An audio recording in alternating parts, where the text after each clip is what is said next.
Bij mij vandaag is Joe Black. Ons is hier bij die Joe Gray. Jy Sally. Ons is vanoggend hier by die ontbyt wat gereël word vir die kinderhuis. Vir daai 5 dogters om in 'n huis te kry. Joe, hoekom is jy betrokke? Ja, maar hoekom sou mens nie wil betrokke wees nie? Ek dink Behalwe nou vir jou looks natuurlijk. Ja, ek sien vir die foto's. Nee.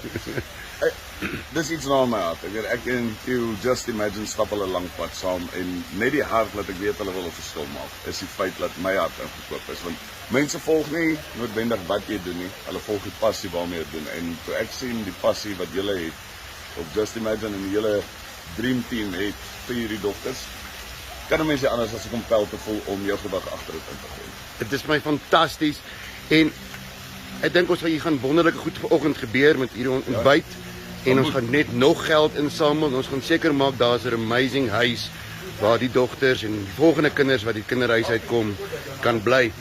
Ek dink ons sal later 'n video maak oor die ontbyt, maar Joe, wat 'n boodskap het jy vandag vir almal vir hierdie jaar wat al amper in Februarie staan? Net 'n gewone boodskap vir almal daar buite.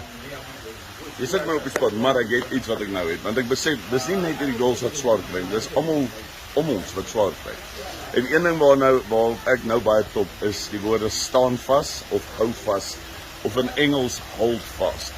Nou net om jou agtergrond te gee, in die ou dae, ek is nie mal oor tattoos nie, ek het tattoos want ek wil die eerste boyfriend wat my dogter kry afskrik, maar ek sal eendag graag hold fast op my face wil hê, want dis wat die sailors gedoen het in die ou dae. Want die belofte is, een hand is vir myself en hierdie hand gee ek vir die skip. Wat beteken as al storm is, ek hou vas aan hierdie ene en hierdie hand gee ek vir jou. En ek dink dis presies wat ons hier ook uitgedeel het in alle fasette van ons lewe. Een hand is vir jou, maak seker jy is geanker, hou vas.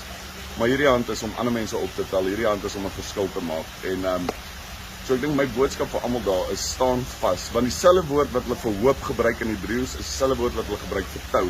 En dis iets om vas te hou. En as jy ooit vir iemand sê jy's aan die einde van jou tou, maak 'n knoop en hou vas aan hoop. Dis al wat ons kan doen, so sterk. Ons gaan vashou aan hoop. Ons het vir die dogters hoop gegee. Dit gaan 'n mooi jaar wees vir hulle. Ek sê vir jou dankie vir jou tyd. 'n Mooi jaar vir jou ook. Hou vas.